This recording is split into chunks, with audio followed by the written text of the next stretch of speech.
Thursday. You know what that means. This is your captain speaking. He is El Jefe, Moses Marquez. Welcome to Max Wrestling, a KAIJU edition.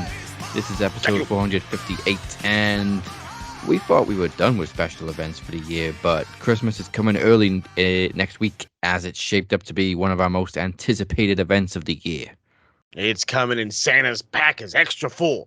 Coming up tonight, Titans collide as CM Punk and Seth Rollins come face to face, and the feud has become real, well, at least in wrestling form. The Continental Classic continues with a flurry of different wins, and the Dragon Club hold a meeting as we are just 1 week away from Christmas Clash. Again, you don't want to miss this one. Make sure you're subscribed right here, youtube.com/Max Wrestling. And of course, follow us on all the beautiful podcast platforms, SoundCloud, Spotify, Apple, iTunes, iHeartRadio, if you're feeling fancy. And of course, check out the beautifully done website where you can find links for all of these, maxwrestlingnet.weebly.com. Yeah, anything podcast, we're there. Even websites I don't know about, they just pop up. This is true. We're still on Stitcher FM if you're getting funky with those ones. I just keep finding Max on different podcasting services. I'm like, how the hell? Oh, okay. It all feeds off SoundCloud. All off of SoundCloud. So, and the reason it's a KAIJU edition is because, of course, Godzilla -1 arrives in the UK tomorrow. But we also have a Dragon Club meeting, as Moses just said, on this episode to address Beer's challenge for next week. So, let's kick off the show with That Was Awesome and Cheap Heat. We asked you yesterday on the Facebook group to sound off on what you like and didn't like this past week in wrestling, and we got response. There's no point asking Tyler Cox because it's pretty clear he hates CM Punk. Hell just yeah. like Captain Punk hates Peter Pan. He hates he hates Peter Pan. Damn you, Peter. But yeah, no, fucking Ty is all well. Then again, let's keep it funky. I can be transparent and tell you the facts. Ty was not even digging. He wasn't even digging Punk in AEW. So he's just not. He's not about it. It's not his gimmick. What about old school WWE Punk? You know, I don't know. Maybe a little bit. I think he's more mad at him. Maybe I would for just explain it walking then. Away. Yeah, maybe he's mad at Punk. I don't know. He's every time we try to talk about it, he just starts ranting about how much he hates him. So it's like, okay, we're not getting any answers out of Ty today. I can just picture him yelling at the cloud, CM Punk. But if you're not in the Max Wrestling Facebook group, come and join the conversation right now. Everyone is welcome. Just as we keep saying, don't try to sell us shit and don't post any porn. Other than that, come on, bro. We're open for the wrestling talk, and there's a lot of it, and I do mean a lot of it. All right, so we're going to ask you to bring the cheap heat, but let's start off nice with That Was Awesome.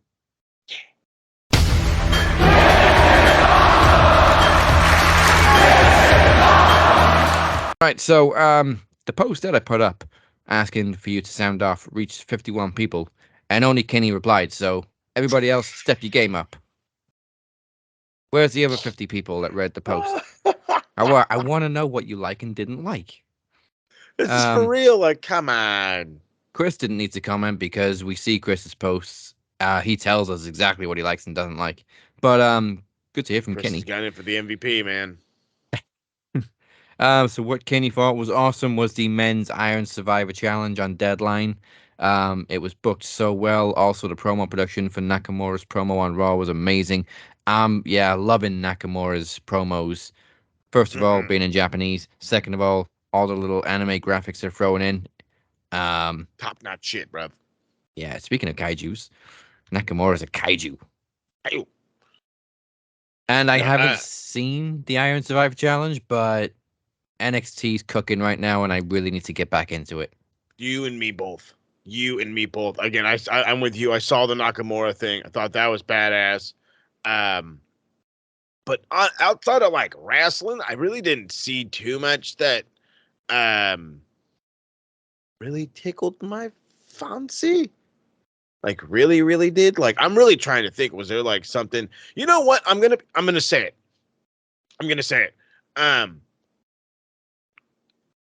Somebody's gonna yell at me for this later. I like what Punk's doing. Tyler is yelling right now. He just kicked his laptop. Don't Tyler pick it up and fucking dust it off, damn it. went outside, punched a guinea pig. But no, not the guinea.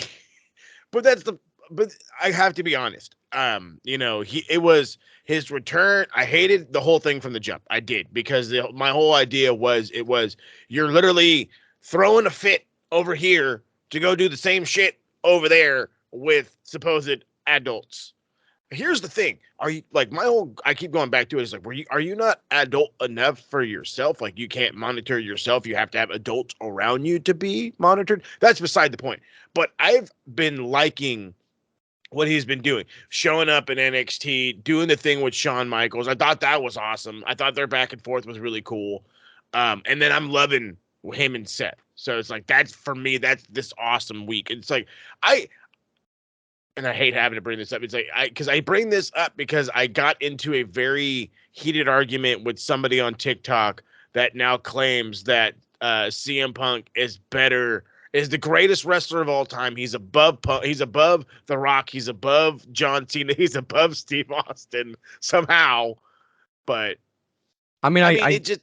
I've always loved Punk, but that's a bit of a stretch. I was gonna say. I mean, don't get me wrong. Like, right now, he's red hot, molten lava hot, and it's hard to ignore him whether you want to hate him or not, Ty.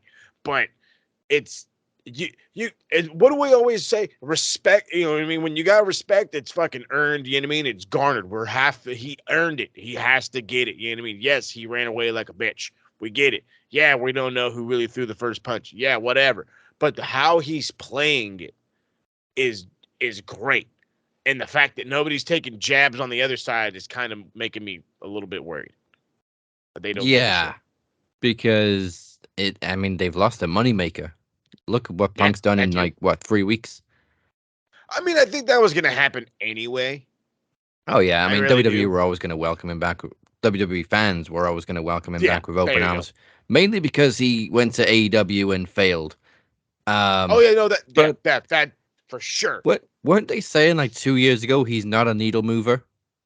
No, and now he's making millions. He's breaking social media records. So the whole shebang, baby. Why weren't you watching him 2 years ago just because he was in AEW? Exactly. And now that he's quote unquote back home, of course I'm going to overly buy his merch. Of course I just bought a new shirt and a cup and a this and a that and a this and a. Why are we in debt? CM Punk. That's why. Where's those ice cream bars? Where's those ice cream bars, player? Christmas is coming. I ain't seen them yet. Well, no, that's not true. They were around for a little bit and then they went away. Yeah, we had them for a week in AEW. Well, one night in AEW. Well, we didn't have. Chicago had them for one night in AEW. Bastards. Speaking of the thing with Shawn Michaels, though, I did see a rumor that when Shawn's ready to step down, they may be planning on handing NXT over to Punk, which would be his little playground, really, because that's kind of what he tried to do with Collision.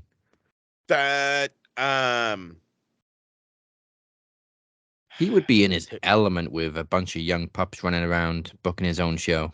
But that's the thing. He's booking his own show. So then here's the question. Is he going to be like Kenny and the Bucks and they build himself? Is he going to be like Kevin Nash and Scott Hall and only build himself? Like, that's the first things I'm thinking about, because that's the same thing that he fucking threw it in these guys' face. Oh, you guys are fucking da-da-da. So what makes you more fucking qualified, Jack? Tell me the truth. What makes you more fucking qualified? Because I don't see it. Now if you tell me like he and a couple old heads are writing it and he's just like the star dude or whatever, like not even writing it, pause. If like they build fucking NXT around Punk, you know what I mean? He's the main star. He's the standard bearer. You know what I mean? The indie stars come in and they fall to Punk. You know what I'm saying? And it takes that one giant indie star to beat Punk. You know, oh my God, it doesn't happen often, but this guy beat Punk or this, whatever, that could work. But to have him like literally be Shawn and then randomly wrestle every now and again, fuck no. Fucking hell no. I mean, he was apparently helping Paul Heyman write early WWE CW and OVW too. He's had some booking there. So, I mean, it's not God. He started booking with Collision. Collision was just Maybe if he Tony, wasn't in the spotlight on that show, maybe it would have worked because it had a good roster. You know, it was the people that we weren't really seeing on Dynamite, but that's what people I'm who were getting at. also close with Punk. That's my whole thing. Is I really do think, like, if you let him play that starlit role while booking the show, it's gonna end bad, whether he wants it to or not. It just has bad all over it. It just Yeah. does. You know what I mean? And again, I just started liking the guy for his shit talking again. You know what I'm saying? I don't need you to fuck up a brand that's garnering proper attention again, that is looking like a real third brand again. Yeah, I'll give credit though. The young pups do seem to look up to him. They did in AEW too. Well, some of them. Some fucking these young jerk offs still fucking look up to Hulk Hogan. We're not praising him for doing that. Hey, yeah. I'm just saying, Oh you know man. what I mean? Our What? heroes are our heroes, bruv. Here's something else I really like this week. Kushida officially signing with TNA. Fuck yes, dude. Which is for me well out of left field. I would Yeah. not expect him to go to NA or Impact like that or TNA. But you know what? Fuck it. They'll use him. I want to say, didn't he end up winning the X? No, he tried for the X Division title. I don't think he actually ever won it. Or did he Yeah, win it? no, yeah. Yeah, I There you mean, go. WWE didn't use him terribly, but he jumped ship before they moved him to the main roster where they probably would have used him terribly. Yeah, I mean, let's be honest. His NXT run was lackluster, to say the Hmm. least, and I think it was because of a few different things. And it's like, I immediately want to go towards like, oh, it's just he has a giant lack of charisma compared to like a Nakamura, and that's for me. That was what it was. It was either you knew his gimmick or you didn't know his gimmick. And then they Yeah. got rid of the gimmick, and then he just was just nobody. He was just nobody. And it's like, oh, I feel so bad for you, bruv. Like I love Kushida. I love Kushida. But seeing him literally pieced apart and broken down to a basic wrestler in NXT threw me for a loop.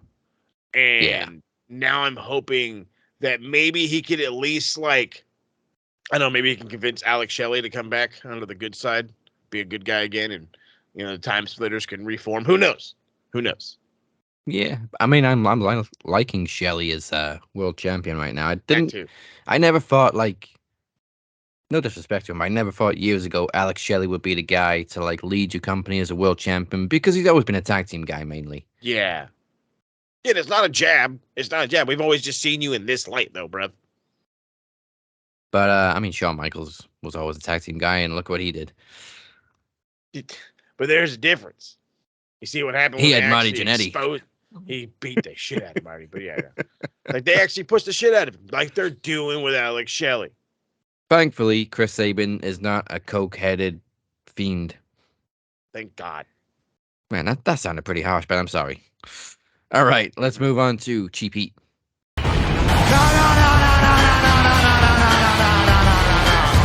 No way. Kenny actually put it in 3 points: the good, the bad, and the ugly. So we've done the good. Now we're going to get the bad and the ugly from Kenny. Attaboy, Kenny. The bad, he says the Devil storyline just gets worse every week. It is definitely dragging.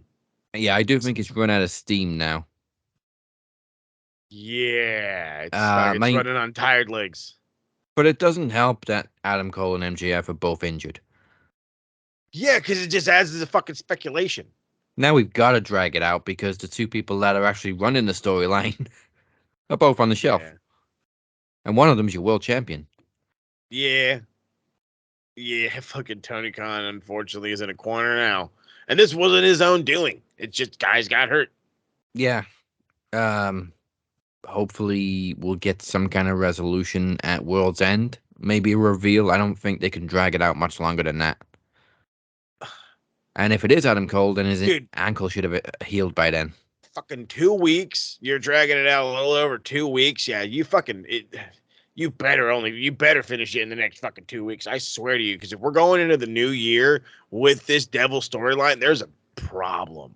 There's real problems now. And as for the ugly, I think I agree with Kenny on this one. Rhea Ripley versus Maxine Dupree. It wasn't exactly a squash match, but it didn't last very long. And he said the timing was so off, but she gets the benefit of the doubt as it was only her sixth match. I thought Maxine No, Dupree had wrestled more than that. she has. There's no way this is maybe her sixth match on the main fucking roster. Maybe her sixth singles match. Sure. But yeah, it was what it was. She was She's Ripley's been in fodder. NXT. She was in NXT for how long?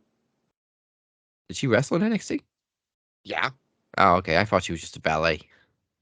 I could have sworn she wrestled in NXT. Beer, you're the NXT expert. Yeah. Fucking hook me up, Jack. But I mean, regardless of the fact, I mean, this isn't the first time WWE's put fucking ultra green ladies in there with somebody that's good and it just turned into be shit. I mean, Rhea's just bodying everybody though, so anybody you put against her is not going to look good. no, she's literally destroying people. Literally. And men included.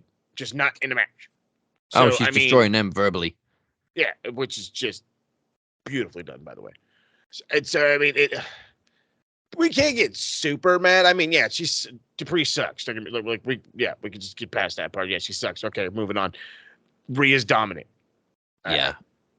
Maxine's not Eva Marie bad though. No. Oh God. Or Cameron bad. Oh, that's the lowest of the low. She was what happened to her? I was expecting her to be like at least half athletic. Nope. Just nothing. Just fucking nothing. I did want to say like my cheap heat was going to be Punk and the whole fucking Young Bucks line about, you know, at least I'm not getting punched backstage. And I'm just like, I thought that was hilarious. it just kind of rubbed me the wrong way because I'm just like, huh? But you guys had like a full blown fight. Like, what the fuck? But I mean, whatever. Maybe he was referring to Jungle Boy. I think that's what getting randomly punched backstage. Just fucking like, what did I do? Which is true. I still don't even know what he did. But I mean, the interesting thing is Kevin Owens is pretty close to the Bucks. Yeah. Or at least he used to be. No, they're genuinely still best friends. As far as from what I can tell. I mean, they were every time Kevin does something, I know they always change their Twitter handle to something for whatever for Kevin. I know they've referred to him a couple of times too in AEW. Oh yeah. So I mean, I know that it's still a good friendship. It's a whatever, but there is so many utter professionals in the world of wrestling, and Kevin Owens, whatever you want to call, he is absolutely one of them. He is a fucking pro. He is a pro's pro. And I don't think he's going to have an issue. I think if anything, the only line he may not want to cross is the whole like, hey, they're my friends. I don't want to bring them up in the fucking gimmick. You know what I mean? Like, we can shit talk each other. I can shit talk AEW, whatever, but I don't verbally want to bring up the fucking Bucks. You know what I mean? Maybe, and then even then he could just be like, well, whatever, dude, it's fucking promo. Again, because Kevin is a pro. So I don't know. I'm very curious to see where it goes. I was hearing from some people that are very like in the E land that they're thinking that he could be like what B-Dry was. You know what I mean? How they were the indie guys against the world for a little bit in WWE before they both went away. Maybe this is Kevin. You know what I mean? Maybe instead of Kevin and Sammy, maybe it's Kevin and Punk. And I'm just like, that already just feels weird. But I mean, it makes sense. Yeah, I've never really heard of Kevin Owens holding a grudge against anybody. He's always, like you said, been a pro. And he could just be like, okay, I'm best friends with the Bucks. You don't like him, but as long as you're cool with me, I'm cool with you. Yeah, exactly. I'm not here to talk about the Bucks. We're here to do a job. Yeah, and get paid. Paid, motherfucker. So I know one thing has cheap heat with Chris Reed, and that is WWE no longer produce DVDs. Bro, I don't even know. I don't even think Walmart sells them anymore in the bins. I don't remember the last wrestling DVD I bought. Never mind WWE. don't remember the last DVD period I bought. I It was really have no memory. Blu-ray. It was a fucking blue. No. I do remember. It was the fucking the 1998, not Starcade. Bash at the Beach. Wow. There's a store out here in the States that had just closed down a couple of years ago called FYE, and they would always have like fucking movies, and they would do like a plethora of shit. You could buy fucking anime crap there if you wanted to or whatever. And I would, whatever. They always had like movies and shit. So I would always check, and they were going out of business. And when they were going out of business, everything was going down. So I was like, all right, fuck it. Let me see what I can do. And I went right over to they have a whole section dedicated to wrestling DVDs, a whole section. I had even a couple PWGs in it. And I seen that one, and it was marked down from like $10.99 to $4.99. I took that one. I took a PWG. And then I did take a WCW, but I think that one was no, because I did Bash at the Beach. The other one was a WWF show. I just don't remember. It was all I know is it was in your house, so I don't remember which one. I'd say if there's a DVD they do produce, I will buy it instantly because it's only an hour long. It was a Stone Cold video, hell yeah, and it covered from like when he won the title for the. Oh, that's right. Those cool little docs. Oh, for the first time. Early docs. Yeah. I think it covered from when he won the title for the first time against Michaels, right up to the following WrestleMania. Yeah, it was his whole year run or whatever. You know, the whole Mike Tyson incident, beating up on the boss. They used to do those for all the main eventers back in the 90s. You had a year in review for like Austin, Taker, DX. I miss those fucking days, man. Silver Vision was the shit. But I hate to say it, but because I used to have a huge DVD collection of anything, wrestling, movies, but they're redundant now because you can find everything digitally. And I know there's no guarantee you can have them forever because like Netflix could collapse, the network could collapse, but for now they're there. Trust me, as a guy in the IT world, worst case scenario, if it collapses, somebody else is gonna fucking bring it right back up. Yeah, I could probably point you in the right direction of a good website. Right, we got a couple. They don't get scratched online. This is true, and you don't lose the cases and shit. What's wrong with? Why is Bubba Ray Dudley stuttering? Oh, it's just a disc. No, he's actually stuttering. Okay. Oh wait, wrong part. This is early, Bubba. They scrapped that gimmick way too quickly. He used to stutter all the time, and then Devon was slapping him in the back of the head. You stutter. God, I miss that. God, I miss. Fuck, dude, the 90s. I miss the 90s. As they said, as Mickey Rourke and Marissa Tomei said in The Wrestler, 90s sucked with music, but wrestling rocked. Hey, facts. All right, before we take a thorough look at this past week, let's go even further to this week in wrestling history. Yeah.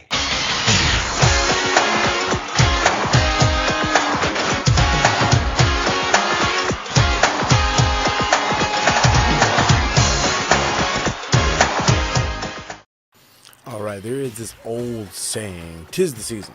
Well, 'tis the season for a whole crap ton of history. It's like 6. But let's get into it, and let's start with the show all the way back from 2001. December 9th, 2001. WWF presents us with The Vengeance pay-per-view. The show that opened up with a very interesting tag match. The team of Albert and Scotty 2 Hotty defeated the team of Christian and Test. Edge would go on to defeat William Regal to retain the Intercontinental Championship. The Hardy Boys would clash against each other, Matt against Jeff. Lita, the special guest referee, and Jeff was the one that got his hand raised. Tag Team Championship match, the Tag Team Champions, Dudleys defeated the team of the Big Show and Kane in a non-title match. And then this was one of the more shocking ones of the night, truth be told. Biker Taker defeats Rob Van Dam to win the Hardcore Championship in a hardcore match.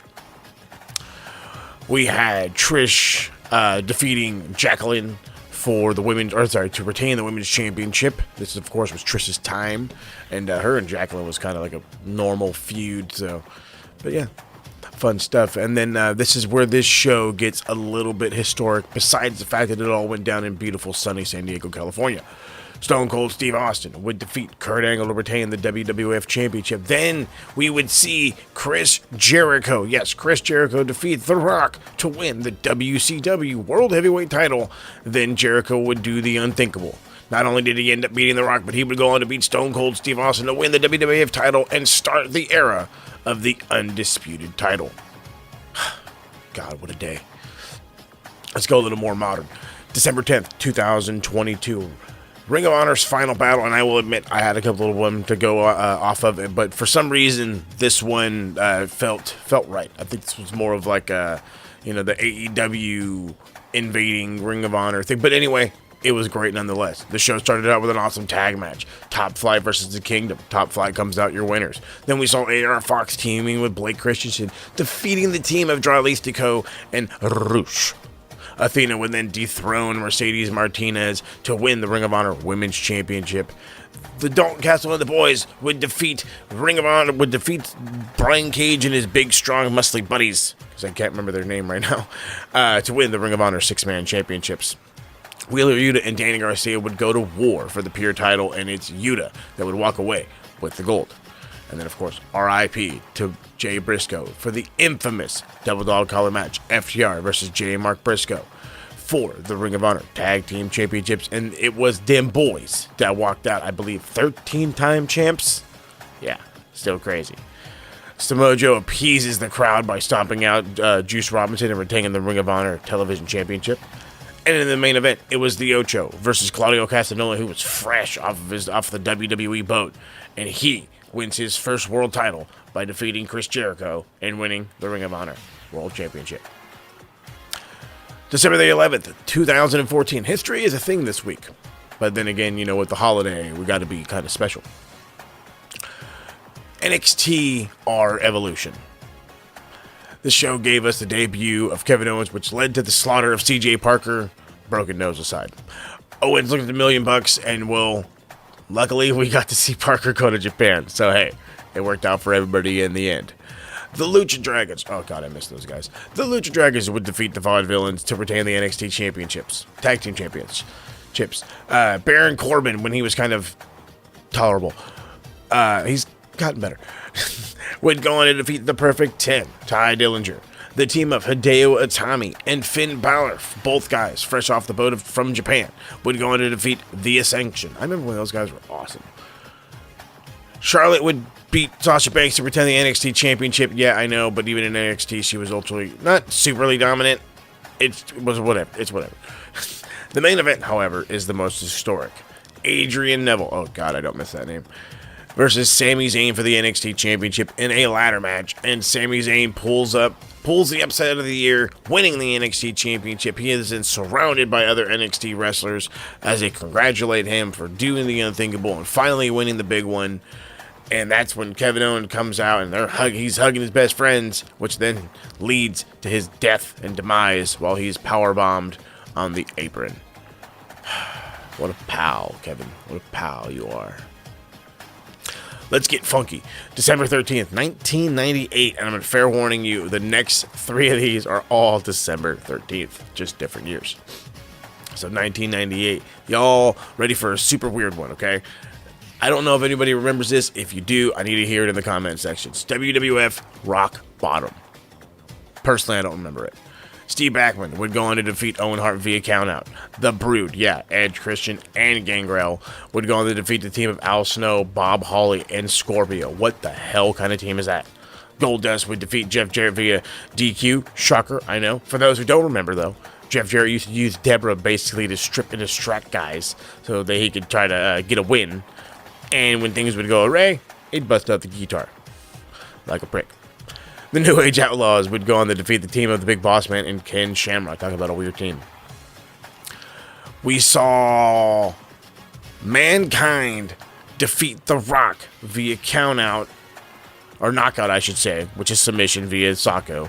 But Vince comes down and says that since The Rock didn't submit, the belt doesn't change hands. Bastards. But the main event. It's the Dead Man, and I don't think he's ever actually won a Buried Alive match. It's the Dead Man losing a Buried Alive match against Stone Cold Steve Austin, and then, gets beer poured on top of it. So, hey, at least you get a little beer in your dirt. Same year, different day. December 13th, 2015, WWF's TLC. We're going to get funky with this one. This one's kind of cool. A triple threat ladder match to start off the show. The New Day defeats both the Usos and the Lucha Dragons to retain the tag team championships. Rusev makes Ryback tap. Good. Alberto Del Rio defeats Jack Swagger to retain the U.S. championship. The Wyatt family, God rest the soul of Wyndham Rotunda. The Wyatt family would go on to defeat Team ECW in a tables match. Kevin Owens would defeat Dean Ambrose to win the IC championship. Charlotte beat Paige. Yeah. And in the main event, we saw Sheamus defeat Roman Reigns in a TLC match to retain the WWE World Heavyweight Championship. Now, let's finish off old school again. Same day, different year. December 13th, 1989, Starrcade. And I am very aware that I have covered many Starrcades already, but we're going to go ahead and we're going to rock on with another one. So this one is going to be a lot of repeated names because this whole pay-per-view is solely based around the ideas of tournaments. The Iron Man and Iron Team tournament. So let's get into it. And again, stick with me now. The Steiners would defeat Doom, which is the team of Butch Reed and Ron Simmons. Lex Luger would defeat Sting. The Road Warriors would also defeat Doom. Ric Flair would defeat the Great Muta. The Steiners would go on to defeat the Road Warriors. Sting would go on to defeat the Great Muta. Then it's the Samoan Savages that came in. They beat Doom. They beat the Steiners, but it's in the final, and they end up losing to the Road Warriors. Sting gets another win. But this one is mad legendary. This one is against Ric Flair in the main event. We also saw Luger defeat the Great Muta. Fun times from a fun show. 1988 is when Sting won the world title. 89 is when he beats him again. Starrcade is a place where you make it all happen. So a lot of history this week as we prepare for Christmas class and the Maxies coming up. Oh my God, our plate is full. Hope you guys enjoyed this one. Let's get back to the office and let's see what's going down this week in the current day of wrestling. That's your history. And now, Dragon Club held a meeting this past week to address Beer's next challenger. And here's how it went when the Welsh Kaiju was assembled.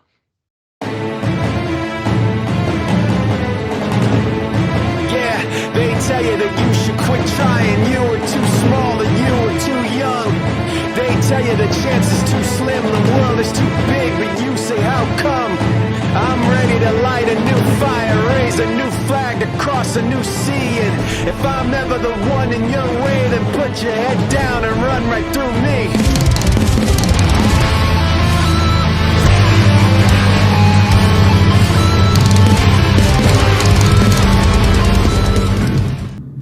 The meeting is now in session.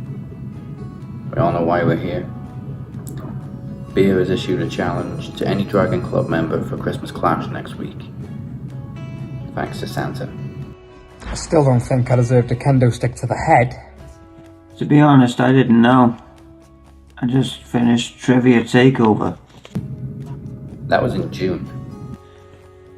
Yes, but as you may recall, at that point I was in the middle of moving house and I had no internet for the entire summer. Anyway, long story short, Santa appears at my flat, shows a promo of Beer calling out the Dragon Club because he hasn't been invited to join us yet. Beer is a lifelong friend, someone I consider a brother.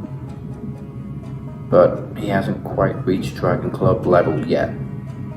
Now, obviously I've got my hands full next week, so it won't be me accepting the challenge. Captain, I haven't a good authority that the gift has arrived. Perhaps he's ready? Absolutely not. We are not recruiting him. Have you forgotten what he's done? Besides, hasn't he already turned us down? Phoenix, you need to learn to forgive and forget. I know that's rich coming from me, but things have changed. He's changed. If I didn't believe in him or trust him, do you honestly think I'd even consider letting him in? Plus, he does meet all the requirements. Is he Welsh? Does the blood of the dragon flow through his veins? I think not. Well, actually... Okay, you must be joking. Anyway, I've got unfinished business with Beer. He took my knowledge title. Yeah, for about 2 minutes. You mean this knowledge title? Yeah, that's the one. And keep it warm for me. Anyway, I want Beer next week. No ifs, ands, or buts. Okay, Phoenix. I'll make it official. If you are that certain, you can have him. But just know, as far as him joining is concerned, this isn't over.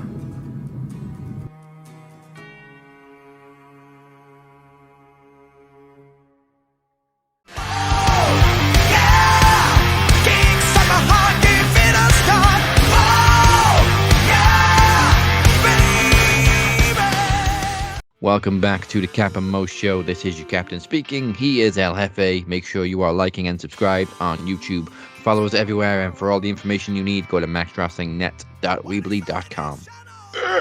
Still to come this week, the beautifully done Yeet and Twat-O-meter. But first, let's recap this week in wrestling history, and we're going to begin with Impact TNA style, baby. 3, 2, 1. Impact in 3, 2, 1. Alright, so at Final Resolution, PCO defeated Jesse V on the pre-show, with PCO going wild on Jesse at ringside to start the match. Also on the pre-show, Jake Price defeated Aiden Prince with a sneaky eye poke and a lung blower. And finally, before the main show, Kazarian defeated Sheldon John with a chicken wing for the tap out. Onto the main show, Impact Tag Team titles opened the main show as ABC retained against Eddie Edwards and Brian Myers. After the match, ABC were attacked by the former champions, the Rascals. Alicia Edwards threatened to hijack the show until Santino booked her in an impromptu match, and Alicia suffers defeat at the hands of Jody Threat and an F5. Tommy Dreamer retained the Digital Media Championship with a DDT after throwing Dina into the title, which Dina had propped in the corner. Following the attack earlier, Santino booked the Rascals in an impromptu tag match against Mike Bailey and a mystery partner, which leads to Trent Seven making his debut, and they pick up a win over the Rascals before Trent signs his official TNA contract with Scott D'Amore after the match. Jake Something defeated Jason Hotch with the Void. Moose and Rhino quickly ends in a DQ as Moose hits a low blow.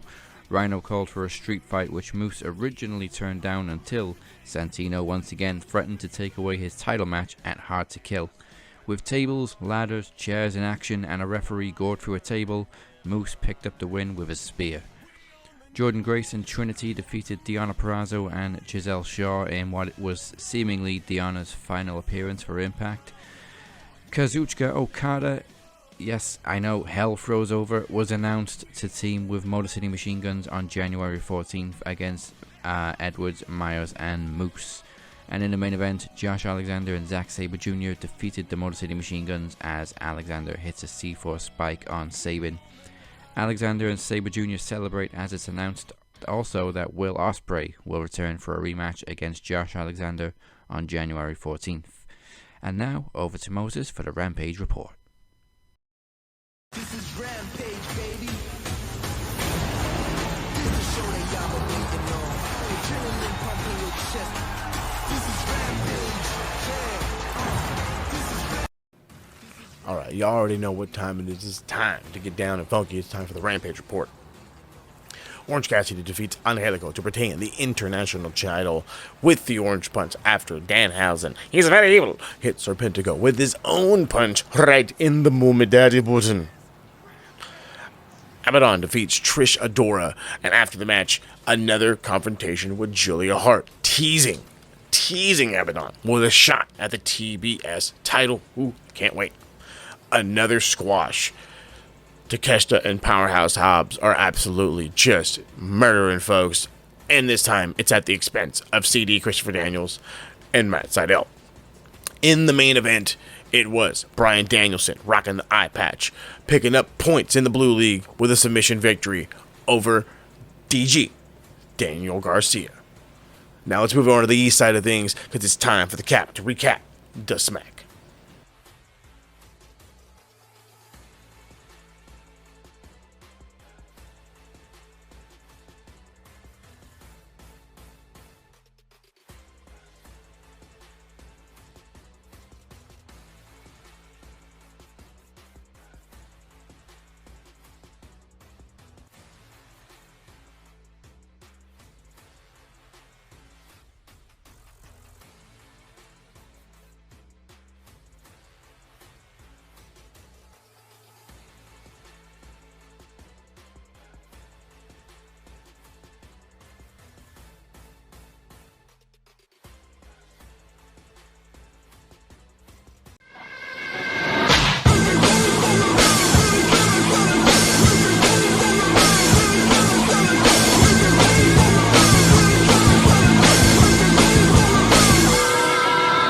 So to recap the Smack, Santos Escobar defeated Dragon Lee with a Phantom Driver in the US Titles Contenders Tournament. After the match, Dominic Mysterio stands over Lee holding the North American Championship in his face. But the joke's on Dom because Lee won the North American title at Deadline. Cody Rhodes introduced the US Army Drill Team, which performed on the stage. Of course, this was the Tribute to the Troops edition of SmackDown. Bobby Lashley defeated Karrion Kross with a spinebuster and a spear in the US title contenders tournament. And it's so sad to see how much stock has been dropped in Kross. He had so much appeal and potential coming into NXT, and the aura is virtually non-existent for Karrion Kross right now. But anyway, CM Punk has promo time in the middle of the show, so no time cut tonight. He cuts the promo he should have cut on Raw as he teases where he's going to sign the Royal Rumble and, of course, main eventing WrestleMania. He also fired a few shots at Roman Reigns and Seth Rollins, as well as mentioning Kevin Owens punching people backstage. Finally, Punk confirmed he will meet with all three general managers before making his decision on Raw. Asuka defeated Charlotte Flair, though it seemed Flair picked up a bad knee injury during the break. And Randy Orton and LA Knight defeated Solo Sikoa and Jimmy Uso in the main event as Orton robs Knight of a BFC with an RKO on Jimmy for the win. Well, Saturday night is Fight Night, and now Moses is on course for Collision.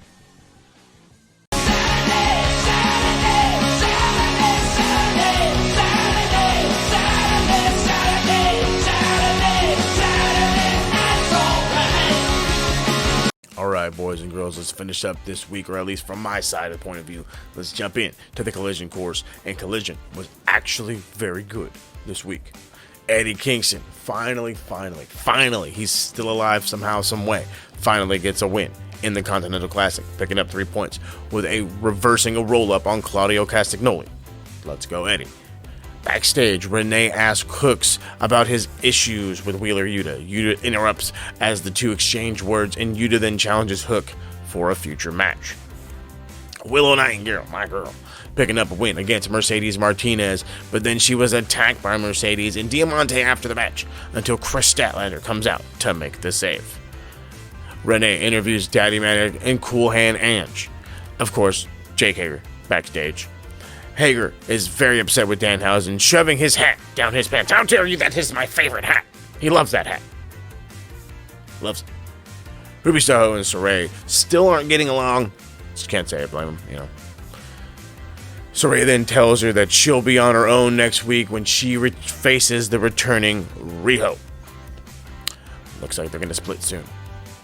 Wardlow kills poor Willie Mack with the last ride power bomb and ref stoppage. Poor Willie Mack deserves better, damn it. He deserves better. That's okay. The House of Black continue to turn FTR, and I need this match more than ever. So hurry up already. Kenny Omega defeats another Canadian in Ethan Page, but Kenny is then attacked by Big Bill right after the match because he's a big bastard. CJ Perry is backstage and she's about to talk to Andre El Idolo until Miro shows up to argue for his wife and says that he won't touch on Andrade during this tournament, but once it ends, he's coming after him. Penta, El Cero Miro, and Commander defeat Daddy Magic and Cool Hand Ange with the Fear Factor. Good stuff. Phoenix, I believe, is dealing with visa issues right now, so Commander's playing little, mini Phoenix. He's pretty much the same, just smaller. So, Andre El Idolo, I did not think this was going to happen. Picks up the win against Bryan Danielson in the Continental Classic, but it's very apparent that Bryan is injured after the match as he is confronted by the BCC, and they're obviously staring down Andrade. That's how we end the show. So now, let's keep it going. It's time for Cap to keep rocking on the east side of things. Good God Almighty, he's going in Raw.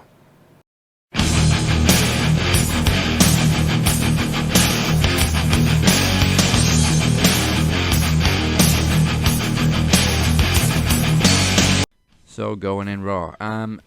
Main event, Jey Uso is in the opening match. Go figure. But first, Jey addressed CM Punk potentially signing with Raw and the attack on Sami Zayn last week before McIntyre interrupts. And with the referee distracted by the turnbuckle pad removed by McIntyre, Drew gouged Jey's eyes and hits a Claymore for the win. Shinsuke Nakamura delivered a message to Cody Rhodes because for some reason the match is happening on free TV. Backstage, there's tension in the Judgment Day after their recent losses. Elsewhere, as Maxine Dupree prepared to face Ripley, the Creed brothers and Alpha Academy try to tell Truth that he's not actually in the Judgment Day, as he plans to decorate their dressing room for Christmas, before he wishes them Happy Thanksgiving. Love Truth. Rhea Ripley defeated Maxine relatively quickly by submission before being confronted by Ivy Niles. Time for CM Punk's decision. Punk addressed his history in Cleveland. Of course, it's the city he walked down in WWE on all those years ago, before confirming his decision to sign with Raw. And then the confrontation we've all been waiting for, as the World Heavyweight Champion Seth Rollins interrupted and time stood still. Rollins immediately got territorial and vowed to defend his home. Punk gave Rollins a pass for the shots he fired and announced his entry into the Royal Rumble. Bronson Reed defeated Ivar with a superplex, and Valhalla's face was my face. Backstage, CM Punk ran into the Judgment Day as Priest reminded him who holds money in the bank. Judgment Day then came out to put the roster on notice before R-Truth joined them in the ring to try and kick JD McDonough out of the group and urge Priest to stop calling himself the boss because it makes Mommy angry. Priest took exception and the group piled on Truth. The Creed brothers came out to Truth's aid and eventually fought the group off. And backstage again, Punk ran into McIntyre, who said he only cares about his own story and walked away. Pierce then informed Punk that McIntyre has a shot against Rollins on Day 1 edition of Raw for the World Heavyweight title. Punk is then very happy to see Kofi Kingston, Chad Gable and Ricochet. With Chelsea Green and Piper Niven on commentary, Kaden and Katana defeat Indy and Candice. Kaden Carter and Katana Chance seem to be on course for the Women's Tag Team Championships. DIY and Imperium exchange words before their match later on, as DIY need to find a partner. Becky Lynch came out and wasted absolutely no time in calling out Nia Jax. The two of them exchanged words about their history before Jax backed down from a fight. Jackie Redmond interviewed Cody Rhodes. Rhodes praised Adam Pearce for signing Punk before addressing Nakamura. The Miz is the one who teams with DIY and they defeat Imperium as Miz hits a skull-crushing finale on Giovanni Vinci. We find out both men's and women's tag team titles are on the line next week, and backstage, Gunther isn't happy with his teammates, but The Miz interrupts and demands another IC title shot against Gunther. Gunther grants the match, but if Miz loses this time, no more title shots as long as Gunther's champion. And in the main event, Cody Rhodes and Nakamura ends in a DQ, because of course. As Nakamura blinds Rhodes with the red mist and continued the assault after the match, and it's the Creed brothers once again who make the save. That's all of WWE. Now let's get back to last night on Dynamite.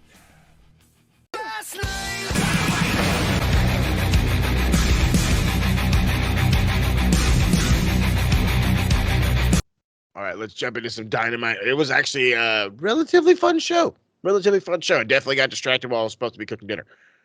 Samoa Joe opens up the show accusing Hangman Adam Page of attacking MJF last week. Hangman quickly answers the call out, gets in Joe's face before they are interrupted by Nick Strong, Roderick Strong in the Kingdom. Strong accuses MJF of being the devil. We gotta know he's the devil. He's been the devil all along. Hangman takes a swipe at Strong right ahead of their match. And literally, that's how the bell should have rang. Personally, the bell should have rang just like that. Just like that. Aubrey was already in the ring. Exactly. Come on, Aubrey, you're fucking it up. Hangman would go on to defeat Roderick Strong with the Deadeye.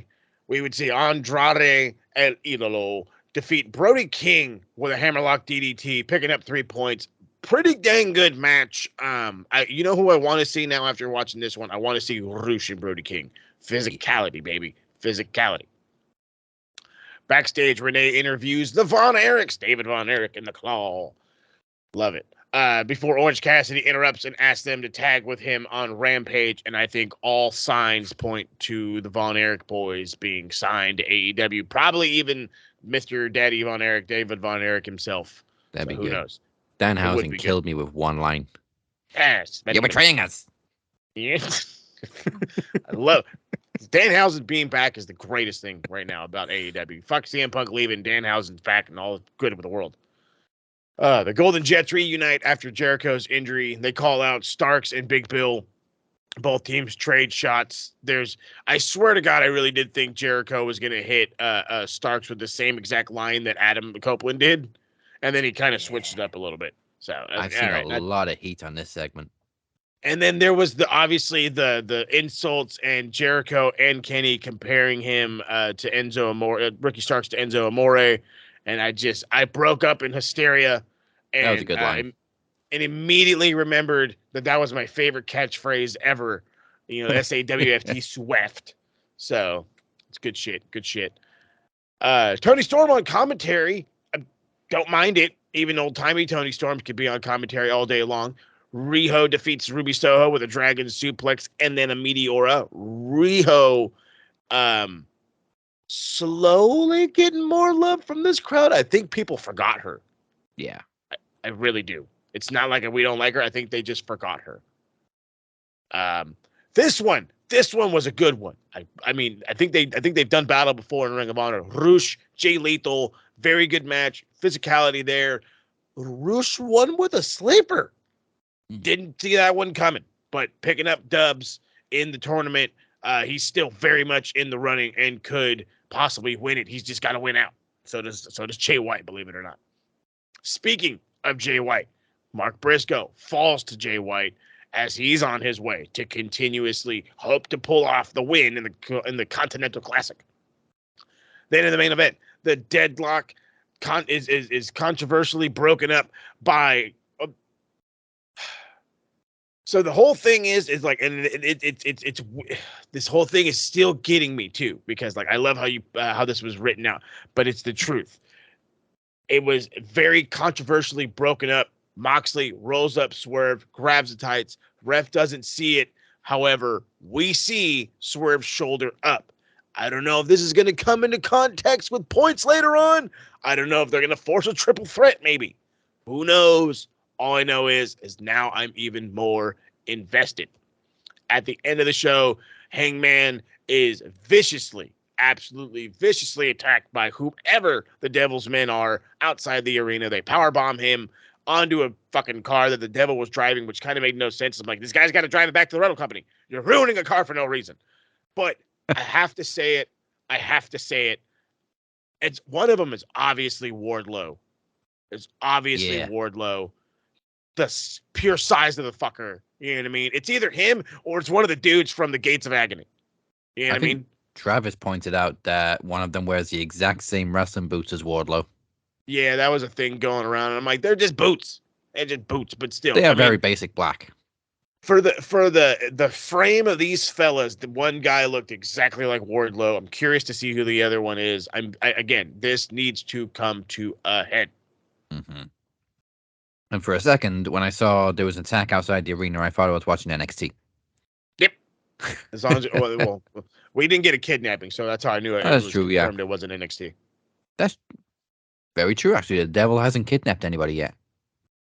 Yet. We'll see. Yeah, like you said, it was a good show. We had no MJF. Obviously, he's nursing that injury, trying to get ready for World's End. But I think Samoa Joe came in very hot right at the start, and I love his opening line: "Texas, my name is Samoa Joe." Pop. First off, if I'm a pop anytime Samoa Joe just fucking says my city. Yeah, and as much as I'm loving MJF as a babyface, and I never thought I would because he was such an amazing heel. Facts. I kind of really want to see Samoa Joe as world champion. Ta-da! I've been telling it to everybody. Give it a Joe. Give it a Joe. Give it a Joe. Give it a Joe. I mean, I've been calling for another world title run for Joe since fucking he signed with WWE and he never got one.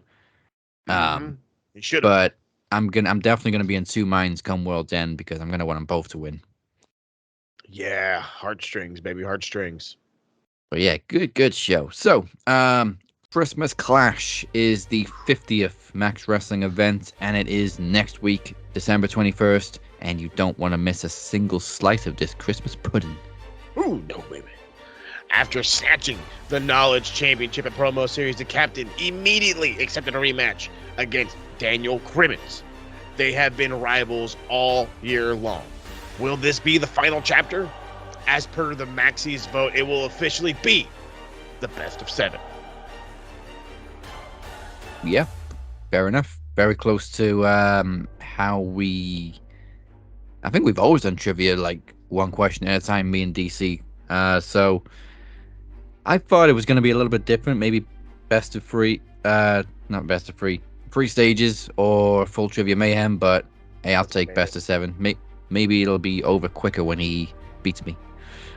Ooh, who knows? Who knows? Beer is also in action as he demanded to face any member of Dragon Club in a promo exhibition. And as you saw before the break, it will be the Phoenix who takes on Beer. They do have a little bit of history, but never in promo action. God, the anticipation is there.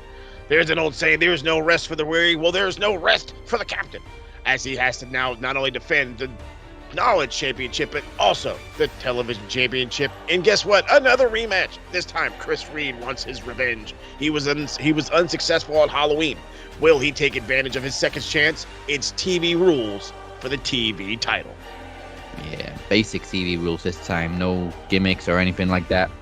Bring your A game, Chris. And finally, Cypher is looking for action. He's issued a non-title open challenge. Who will accept and face the world champion next week? It all goes down December 21st. Go to maxwrestlingnet.weebly.com/clash for more information. And we just mentioned the Maxies. The vote is now closed. Thank you to everybody who voted. The Maxies comes your way New Year's Eve. So make sure you check us out for the results in between drinking. Yeah. It's only going to be a short show, so you can get back to drinking straight after. Or you can drink during. Good. Makes it more fun. Or. Yeah. Or during. That's all good. Come enjoy the show with us. Yeah. Now then, let's get towards the end of the show. First off, with the Twatter meter. Bunch of neckbeard stinky twats. Okay, so this is gonna be. I've got twat points this week for a couple of people, truth be told. Shockingly, these writers have been okay. They're not saying shit right out of their ass or right out of their neck. Meltzer's kept his nose clean, shockingly. Jim Cornette as well. However, and some of this has been brought to me by you guys. Some of it is just on my own. So first and foremost, I'm getting it out of the way. I have to do it right off the bat. Again, as much as I was praising Punk, stop bringing up the shit about the fight. That's 2 points right there, bud. So for this week only, I'm going with more than one guy. So two points for CM Punk this week. God, and after much consideration, self-deliberation, and just ad nauseum with this idea, I have to give 2 more points to Ric Flair for the Woo Wings. I understood the weed. I understood the energy drink. Woo Wings. Woo, there's I don't know if anybody like fucking knows about Saturday Night Live SNL. They always do a live band. When I kept hearing Woo Wings and the way he said it, it reminded me so much of Homeboy introducing the Foo Fighters. You know who I'm talking about? I can't remember his name right now, but it's Foo Fighters. He talks like this. I can't remember his name right now, but he's a fucking hilarious actor. But like, I'm all about you making bread, homie. I am. I'm all about you making some bread. I really, really, truly am. I truly am. But like, unless you're gonna open a restaurant, what the fuck are Woo Wings? And what the fuck? What the fuck, Rick? Boy, that puts Rick currently on top of the Twatsometer with 6 points. Of course it does. Of course it does. Ryback's only 1 behind him now. Oh fuck. Well, hey, For good news about Ryback. He got squashed in a fucking in part of the wrestling history. So, for a second, I thought you were going to mention Bischoff, who pretty much just buried Ring of Honor this past week. I try to ignore Bischoff. It never had any value, and the best thing to do would be to close the doors right now. This coming from the guy that thought signing a rock band or trying to sign Kiss to WCW was going to garner more people, and then having a nightly concert was going to do great wonders for viewers. I mean, You're a fucking idiot. I can see Ring of Honor struggling, but he said it was a bad decision to buy it in the first place, and there's nothing anybody's going to do to make it interesting or important outside of the hardest of hardcore internet wrestling community fans. Motherfucker, what do you think WCW was? What the fuck do you think WCW was? It was the hardcore fucking fans. It was the guys from the fucking early 80s, the guys that were around in the fucking late 70s, the guys that followed NWA, raising their kids on NWA, fucking taking them to WC. Like, you fucking 3 points to fucking Bischoff. What the fuck? Well, there we go. See, this is why I try to ignore this guy. What the hell, man? Well, let's be nice to somebody now with the yeet-o-meter. Yeet! Yeet!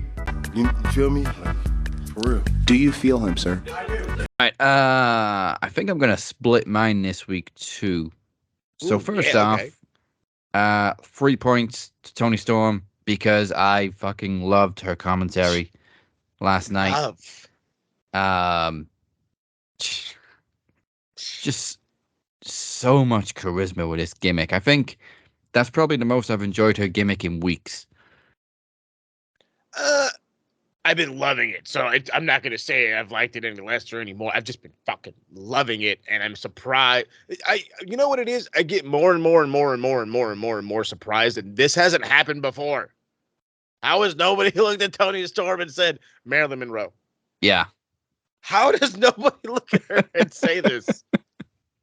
And now, shit, fucking, Vince is kicking himself, he would have been kicking himself. I know Sean's like, fuck, dude, we had her in NXT. We fucking had her. Oh, well.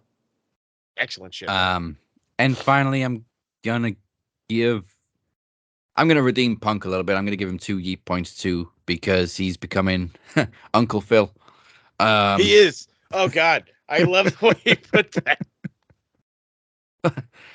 It's very wholesome. First of all, the whole interaction with Cora Jade was great. Yeah. Fucking asshole.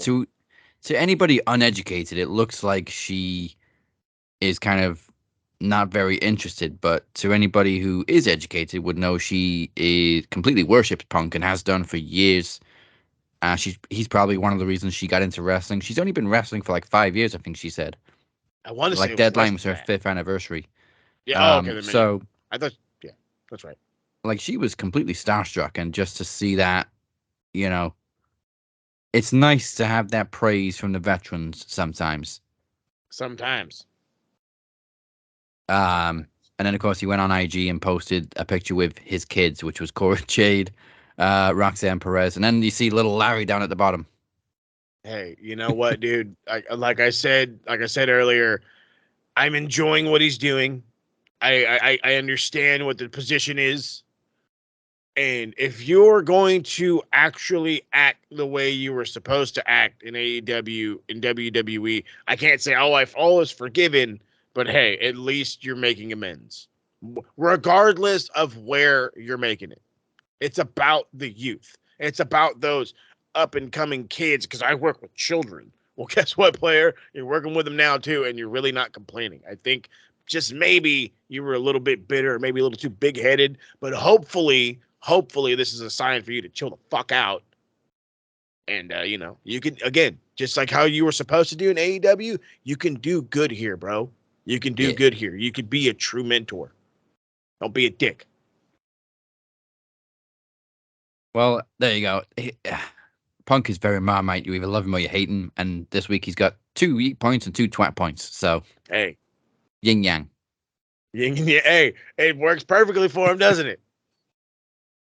I think he also deserves one of those 2 points for the Bret hoodie in front of Shawn, which everybody was like, "Oh my god, he wore a Bret Hart hoodie in front of Shawn Michaels." Like they squashed their beef years ago. And he even said, that's the greatest line too. He's like, "I thought you guys squashed your beef." He's all like pointing to his sweater and shit. Love it. Some things. It's been a good week, so thank you for joining us. I hope we rocked you harder than Godzilla rocked Tokyo again. That poor city, those poor people, they can't catch a break.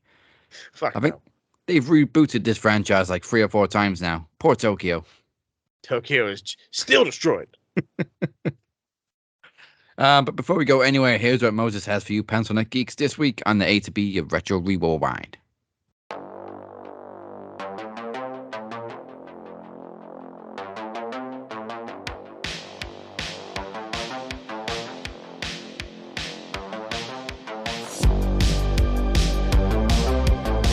Oh my goodness, lots of stuff coming. I say this every week, but it's the truth.